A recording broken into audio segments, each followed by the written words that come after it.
Welcome to the Purpose-Focused Advisor. This show is for financial advisors who want to grow their business with clarity, lead with purpose, and build a life that reflects what matters most.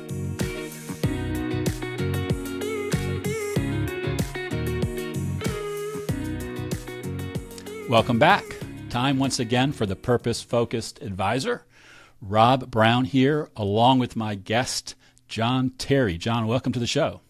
Rob, I'm so glad to be here. Thank you for the invitation. Yeah, so I met John just a couple of days ago through an introduction from one of our mutual friends, Michael DeLon, who's been a guest on the podcast. And after we spoke, I said, John, you need to be on the podcast. And boom, here we are doing it right away. For those of you who don't know John, he is the founder of Black Belt Leadership. And John asks the question, why just be a leader when you can be a black belt leader? And John doesn't just ask this question because he thinks it's a cool question to ask. He is actually a 3-time martial arts Hall of Famer and a leadership coach. So he spends a lot of time talking about black belt leadership and what that means to those of us who are trying to become stronger and stronger leaders. Is that a fair introduction, John? That's a fair introduction, sir. Absolutely. So let's dive right in. Give me a definition of black belt leadership, because those of us who are not martial artists probably have, Miyagi sort of views of being a black belt, more dictated by what we've seen on TV or read in books or watched in movies. Well, Rob, you're exactly right. And if you think about the Miyagis, you think about the Bruce Lees, the Chuck Norrises that have really gone on to be household names when you think about the martial arts. At some point, we would all like to be the Chuck Norris or the Bruce Lee or the Jackie Chan or the Miyagi of our art, profession, or trade. But the problem with most people is they're not willing to do the things necessary to let them become that world-class black belt leader. And I believe everybody was born with a black belt leader inside of them. Everybody, I believe, was endowed by their creator with this unique gifting to have some purpose in the earth. And that's what your black belt is, whether it's architecture or whether it's math or whether it's music or science or sports, whatever it is, financial services, you pick the genre. Everybody has an opportunity to become a world-class black belt master of who they are and what they do, but it requires that they discover what that is, develop it, and then they can ultimately deploy it to make a difference where they are. Right, because in the notes that I wrote down, you talk about getting a black belt is really just arriving. So is that kind of like defining your purpose, defining who you are and who you want to be, and calling yourself out and saying, I am that, I am a black belt, but now I actually have to do something with it. Yeah, I had 3 successful martial arts schools that I ran for over a decade. And I can't tell you the number of students, especially kids that came into our program and said, I can't wait to get to my black belt. And at that point, I've arrived. And so we had to immediately go back and reset expectations. Because if you go back to the origins of the martial arts, the black belt wasn't a sign that you were a master and that you knew it all. The black belt was a symbol that you had dedicated enough time, energy, and effort and proven yourself to be responsible, accountable, diligent, and persistent enough that the instructor wanted to recognize you as a serious student. And once they gave you the black belt was a symbol to the other students. This individual has invested the time in himself or herself to demonstrate they're willing to go to the next level of learning. And at that point, only then did the true instruction in martial arts begin. And the same is true in life. We get to this point that we think we get a title, or we get a promotion, or we get the corner desk, or we get some letters or numbers after our name, and we think I've arrived. Well, you haven't. You've passed the test. You've gotten a promotion. Somebody's seen something in you that they would like to give you an opportunity to develop, but that doesn't necessarily mean that you are a black belt master of leadership in that area. That comes with many, many, many years of training, learning, failing, learning from the failure, trying again, and getting better at what we do. That's true in every area of our life. So for a black belt, someone who's really trying to master it, who's earned the right to truly study it, are you ever done? I've been doing this for 51 years. When I was 13 years old, my parents relocated from Fort Smith, Arkansas to the little town of Russellville, Arkansas. And Dad built this big thing up for me that he said, son, you're going to go from being a big city nobody where, I was one of 100 and something kids on the football team. And the first year I played football, I got one snap for the entire season. There were just that many kids that had to be rotated in and out. So I go to this new town thinking I'm going to be somebody. And lo and behold, I became the target of every bully in school. So Dad enrolls me in martial arts as his way to fix it. And now fast forward many, many years later, I now have 5 black belts in multiple disciplines. But I'm still 51 years later, I'm still learning because you never truly master it all. There's always something more to learn. And when we keep that mindset fresh in our thinking, that every day is an opportunity to become a little bit better than the day before, we begin to adopt that black belt mindset that there's always something more to learn, to apply, and to teach somebody else. Yeah, I just think that is so important because I see that all the time in the coaching work that I do, because I work with a lot of really outwardly successful financial advisors who have, put the letters behind their names, who have reached levels of assets that they never thought possible. But they know that there's somewhere else that they want to go. There's something more to what they're doing. And the real successful ones are just are asking themselves, what can I do next to get even better at what I'm doing, whether it's being a leader on the team, delivering service to clients, being more true to wanting to be the person who's not just all about their business and is really also really truly taking care of their family and the causes that they care about. I'm sure you see that as you're out there training leaders. Oh, absolutely. And one of the things I tell leaders all the time is we spend so much time working in our business, we never work on our business. And the best way to work on our business is to work on ourselves. Because if you think about it, everything that we do begins as a thought. And if everything we do begins as a thought, and I never expand and develop the quality of my thinking, at some point I'm going to limit the quality of what I can say, what I can do, and what I can become.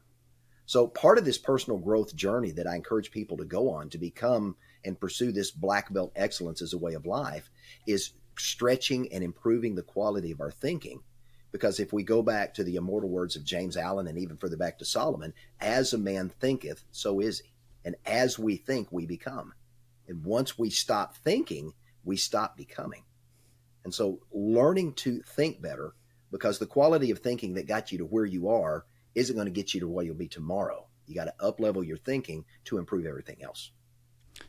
Why do you think that is? I find that to be a really fascinating conversation. And I have it all the time with advisors when they're talking about just taking the financial aspects of their business to a new level. They're saying, well, I did this, and this to get here. So if I want to get to the next level, I just have to rinse and repeat, right?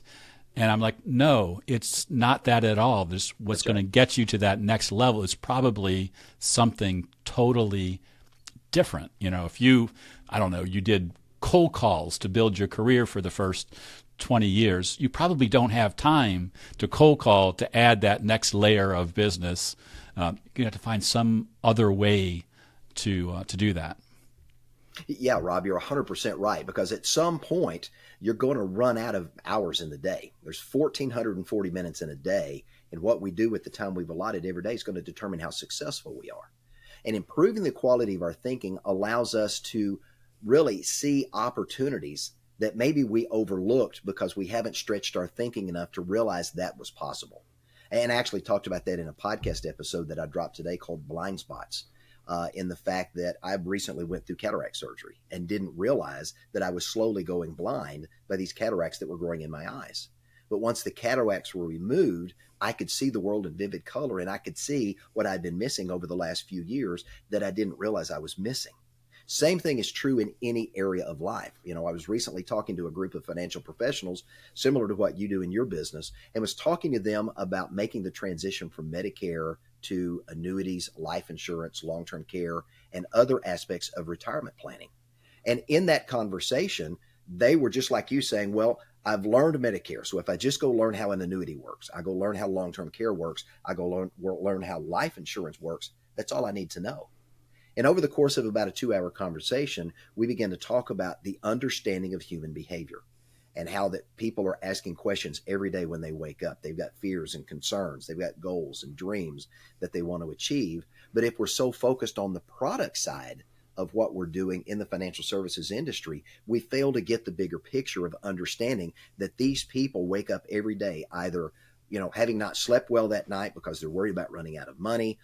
They're worried about becoming a burden on their family if they get sick. They're trying to figure out if what they've saved is going to be enough. All these thoughts are going through their minds. And then here comes Mr. or Mrs. Financial Advisor, and they walk in and say, have I got a deal for you? And they immediately start talking about a product. Well, they're not looking for a product. They're looking for a solution to solve a money problem. And in that conversation, it stretched the quality of thinking in the audience to realize something they hadn't realized before. And that was they were not having a conversation with their client and truly identifying their wants and needs and concerns, and then creating a strategy to solve that problem or to help them achieve a goal or objective. And at the end of that, they would then go to the toolbox and find the appropriate financial product or service that fit it. And they had already said yes to the opportunity because they said, what you have proposed solves my problem or helps me meet my goal or objective. It was a different way of selling they hadn't thought about. But in that stretching of their thinking, they realized that they could now do something they had never done before. And they walked out of the room with more confidence about making this transition than many of them have had in 5 or 10, 15 years of being in this industry. Yeah, you get that technical knowledge because that's the easiest to learn, but you don't always get the knowledge of how you interact with other people, how you ask good questions. Because I would imagine that to get your black belt, there's a lot of technical aspects to it, a lot of techniques, and you're piling one technique on top of the other. But it's not until you're able to use those techniques without thinking about them or in combination that you are really going to be that black belt. And I'm probably stretching the limits of my understanding, but I say that because when you're that financial advisor and you're meeting that client and they tell you, they might say, I'm worried about not having enough money to be able to retire.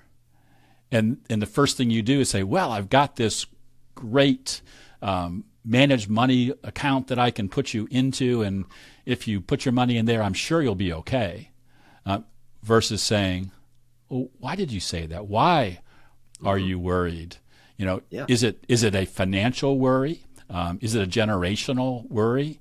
There are just so many things that can play into that. So I'd imagine in teaching a black belt, in coaching leaders, coaching advisors, that questioning and be able to put things together is really important. Oh, it very much is. And you're right, Rob, going through this journey to become a black belt, there's a lot of technique that you have to learn. But until you learn how to apply the technique in a real life scenario, you don't know how to defend yourself. You go through these motions, but those motions inside of those are the opportunity to block a punch that might be coming, to sidestep a kick that might be coming. If somebody grabs you, how to get those individuals to release their hands so they don't hold you any longer. It's the application of the knowledge you've gained that gives it a practical benefit to you in the real world. And it's the same thing with our clients. If they come in and say, I'm worried about outliving my money, well, then the very next question should be, and why is that a concern for you? And then listen to what they say. And then oftentimes they'll reveal another piece of the puzzle. And then maybe it's, well, why is that important to you? And as you dig deeper, you're ultimately going to get to the heart of the issue of what it is they truly want solved. And now you've asked questions and learned more about them and got them to open up. And in doing so, you built rapport, you built likability, you built the trust factor that's there. They are now much more willing to share openly with you about their wants, their needs, their concerns, and their desires. And from that, you get the opportunity to serve them at a higher level. And that works whether it's financial services, or you're selling shoes, or you're selling clothes, or you're selling, termite service. All of those skills are interactive because we're all engaging with people and we're asking questions to understand what's important to them and why. And then from that, we now have a better opportunity to solve those issues. Yeah, I'm really glad you went through that in such detail because I think that's so important. And what I would imagine goes with that, or I know goes with that, is each time you do that, you get better at doing it so you're ready for the next person, the next situation. Absolutely. In the martial arts, there's a practice that started probably a decade or so ago where there's different forms. In Japanese, they're called kata, which is a stylized series of movements that you use to develop muscle memory. So if somebody throws a punch or a kick or attempts to grab you in some way, you don't have to think, you just respond. It's a concept in the Japanese called mushin, which literally means no mind. We react without conscious thought because we've developed the muscle memory to do that. And as we're going through that process in life, it is so important that we be able to take that step to learn to apply what we're doing so that it actually works and ultimately gets us to the outcome that we want, not only for ourselves, but for the customers that we're serving. Yeah, that's so important. I was actually having a conversation with an advisor yesterday who was struggling with asking questions, and and that's what we were spending our time working on. We're like, well, what are some of the questions you could be asking? And as we were moving along, I stopped and I said, well, why don't you think you've been doing this? Why hasn't this been working? And he goes, well, I've really only kind of tried it a couple of times and it didn't work, so I stopped. And I just kind of went back to my old way of doing things because it worked okay. And I think that is something that's a challenge for all of us at some point in our life with different things that we do. We run into a little bit of resistance. And instead of working our way, practicing our way through it so we get that muscle memory, we just stop and say, oh, I guess I'm just never going to be good at that. Yeah. Well, Dr. John Maxwell, one of my mentors for many years, he says the first time we do it is never the best time we do it. And if we do it once and we do it kind of sort of okay or kind of sort of fail at it, then it's very easy just to say, I'm not good at that and I'm never going to do it. Well, think about the first time you tried to ride a bicycle without training wheels. You weren't that good at it, but you kept trying. And every time you fell off the bike, you got back on. And eventually you could ride the bike all over the neighborhood without training wheels and had no issue. It's putting in the reps. And, if we go back to Og Mandino and the greatest salesman in the world, it's persisting until we succeed. And in my book, Black Belt Secrets of Success, I point out the fact that successful people do daily what unsuccessful people do sometimes or not at all. And successful people daily work at honing their skills and their talents and putting themselves in that uncomfortable place where they have to learn something new or stretch their skills so they continue to get better at it. Kobe Bryant wouldn't have been world class if he just dribbled the ball and took a few shots and said, okay, I'm good enough. He would have never become one of the greatest players to ever play the game. And if we want to be a black belt master of who we are and what we do, you got to put in the reps. There's an interesting book out called Mastery. And in that book, the author talks about the fact that we've heard the statement that you've got to spend 10,000 years to master a topic. Well, he took that to the test and began to study it. And here's what he found. At the end of 10,000 hours of practice, we become subject matter experts.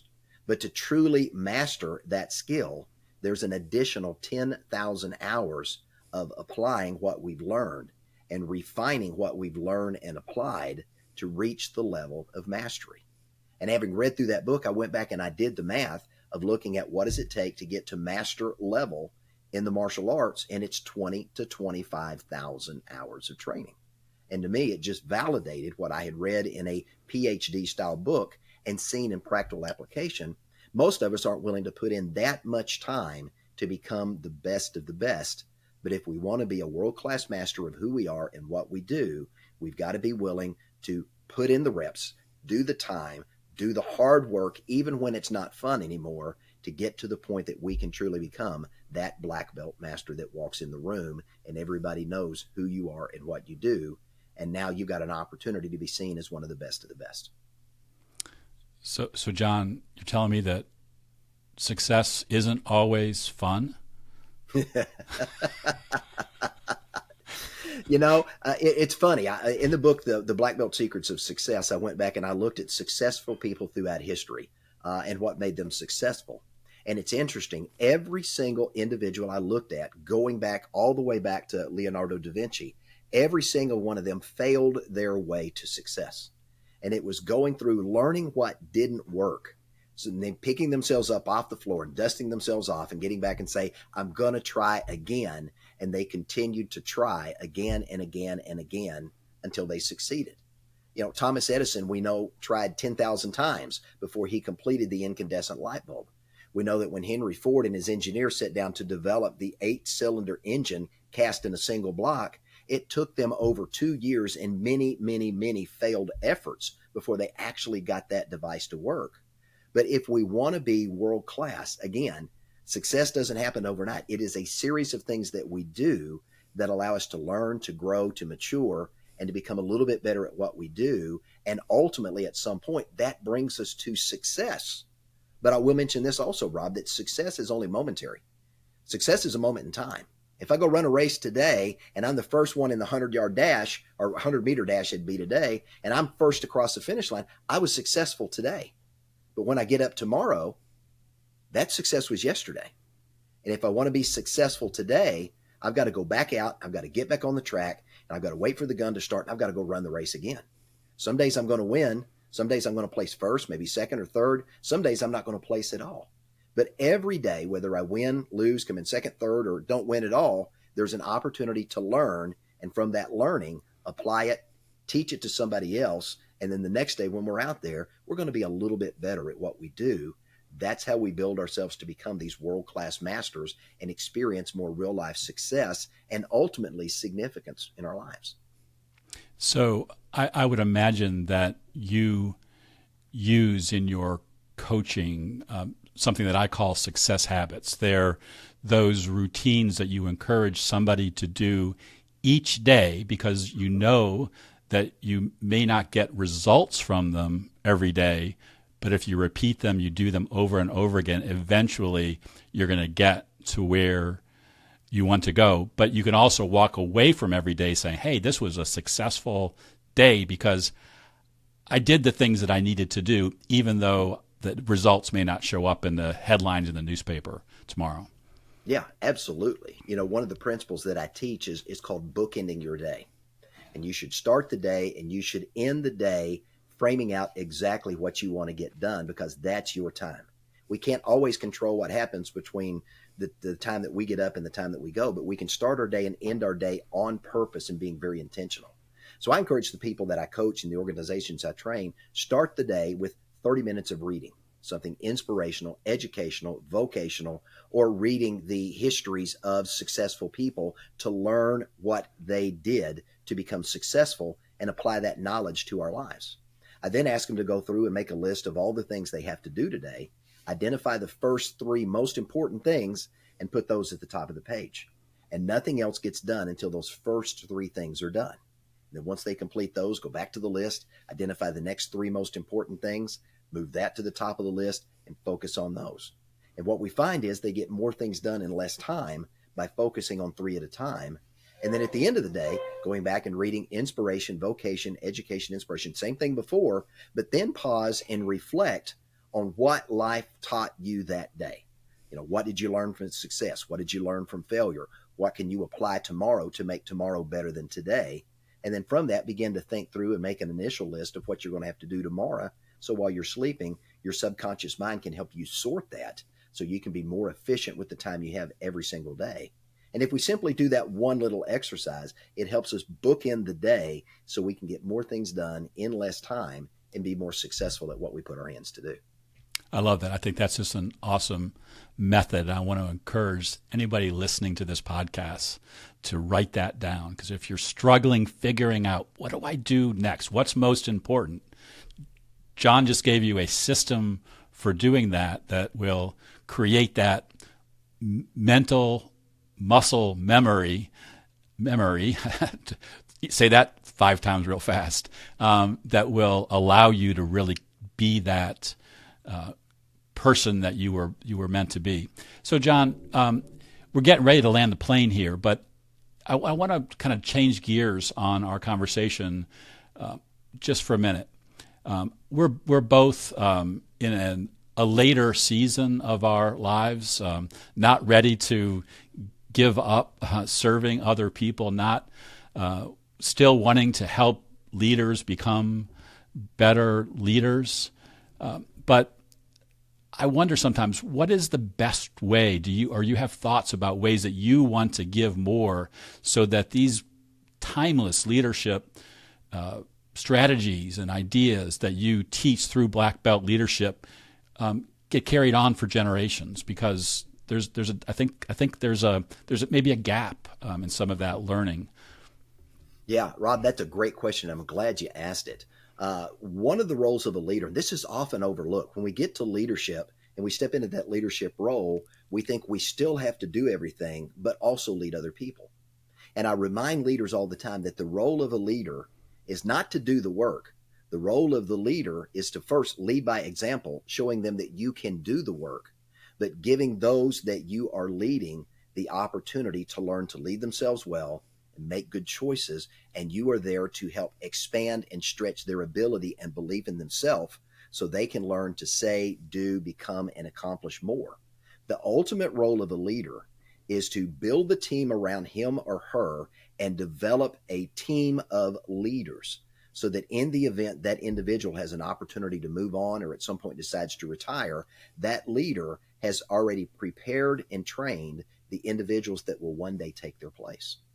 And if you and I can take what's in our head and the other leaders can take what's in their head and instill it in the next generation of leaders, they're going to be so much further ahead of us because they can learn from the mistakes and failures that we made without having to go through all of the trials and time that we did and add that collective knowledge to their own. And they can step into our shoes, stand on our shoulders, and lead even better than we did. And that's the ultimate role of a leader, is to work himself or herself out of a job. And that's really where I'm focused right now on what I'm trying to do, is to help organizations and individuals do that, as I'm also looking to identify who are the next Black Belt leaders that are going to step in and continue to do what I do when I just decide at some point I've reached the point that I don't want to do this anymore, which may or may not happen. But I love what I do, and I don't see quitting anytime soon. But again, I want to make sure that when I leave, there's somebody in place to continue to tell the story. Yeah, that's great. And I imagine that carries over not just into the businesses that you're in, but also into the other causes that you serve. Absolutely. And give back to instilling those leadership principles into those people. Because, I think leadership is a little bit like compound interest. Mm-hmm. The more you lead, the more opportunities it creates for leadership for yourself and for others. And so if you just keep doing, it just builds on itself. Absolutely. 100% agree with that, Rob. Okay, John, what did we miss? We covered a lot of ground today, but what did we miss? Is there any message that you want to make sure we leave with the audience about Black Belt leadership? Rob, if there's one thing that I would leave the audience with we really didn't talk about today, in my book, Black Belt Leadership 101, I talk through the 10 essential character qualities of what it requires to truly become a Black Belt leader in life. The first of those is belief, because you and I, we cannot achieve what we do not believe. And all too often, I see too many leaders that put a lid on their ability to lead because of limiting beliefs that they have in their own life, and they don't believe they're capable of doing this, that, or the other. And I remind them all the time, it's not that you can't do it. It's that up to this point, you've chosen not to do it. And that's a choice that you get to make. So I want to challenge everybody here to examine your beliefs And when you can believe that you are capable of saying, doing, and becoming more, remember, our thoughts shape our beliefs shape our actions, and actions repeated over time become the habits. So if you want to be successful, think successful thoughts. You're going to build successful beliefs, which are going to lead to successful actions that lead to successful outcomes. Well, John, I don't want to do dueling books, but one of my books, Truest Fan, Live, Love, and Lead with Purpose and Impact. Lesson number 1 is believe in yourself. It echoes exactly what you're saying, how important that is, because that allows you to frame everything else with a really solid foundation of really absolutely believing that you are the awesome person that God made you to be. And from that grounding, it can only get better. Oh, yeah. I mean, if you can't believe in yourself, how can you ask other people to believe in you? So, yeah, 100% agree with that, Rob. And that's a great point to bring out, and I'm glad you did that. Awesome. Well, John, it is time to finish up. I'd love for you to tell the audience the best way to connect with you and get some of the resources that you talked about during the episode. Absolutely. The easiest way to connect with me is through my website, blackbeltleadership.com. That's blackbeltleadership, all one word, .com. And if you go to the Contact Us section, you'll find all my social media quotes there. You'll find my podcast, my newsletter, all the other resources. And there's a ton of content there available, much of it free. So please avail yourself to it. And Rob, thank you for the opportunity. Yeah, it's been great being with you. To the audience, thank you for listening in. And remember, we're rooting for your success. Take care. Absolutely. Thanks for listening to The Purpose Focused Advisor. If today's episode gave you something to think about or a step you're ready to take, head over to truestfancoaching.com. There you'll find tools, resources, and ways we can work together to help you lead with purpose and build the business and life you were meant for. If you enjoyed the show, we'd be grateful if you take a moment to rate and review it. It helps more advisors find their way here.